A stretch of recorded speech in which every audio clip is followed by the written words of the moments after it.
This is our DFT 170 Spring 2025 final project for engineering graphics. I'm Austin Jordan, and I worked with Maddox Bush and Ryan Clark to design, draw, and assemble, simulate, and animate a moving tray. We started the process of this project by dimensioning and taking pictures of different views, as you can see in figures 1 and 2 of our isometric and front views. We also looked at different parts and brainstormed how we could split up the moving tray into different pieces to make the SolidWorks modeling portion more simple. Next, we sketched out 3 orthographic views in figures 3, 4, and 5. The views are front, right, side, and top. Then we sketched our isometric view to get the most detail out of our sketch.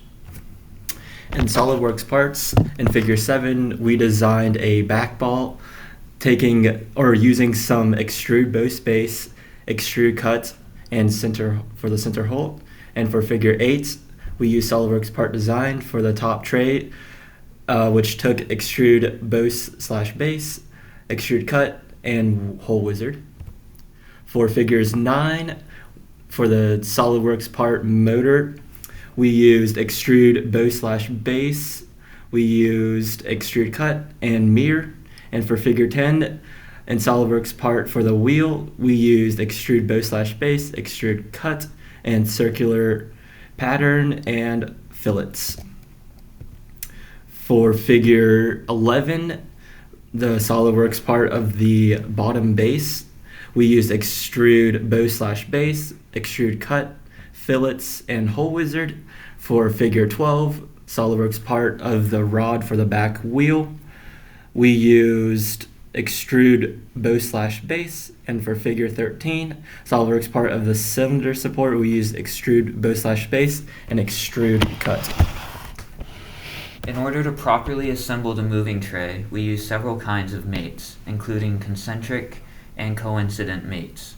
Concentric mates were our most common because much of the assembly is made of circular, cylindrical, and spherical objects.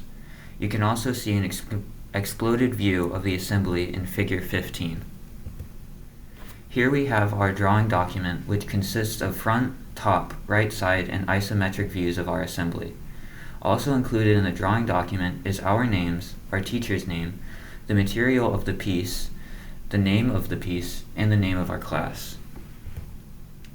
Figure 17 shows our force simulation using a force of 10 newtons onto the top tray of the model.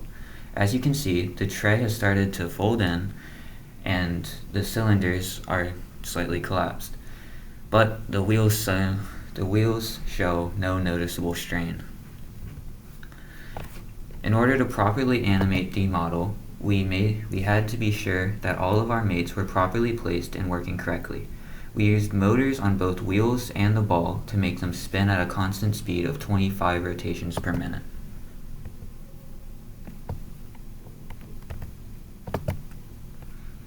We started our project by brainstorming and sketching out all necessary parts. We then moved on to modeling all of the parts using extrudes and extrude cuts. To create the assembly, we used concentric and coincident mates to complete the assembly. We then created our drawing document and ran our simulation and animated all the moving pieces.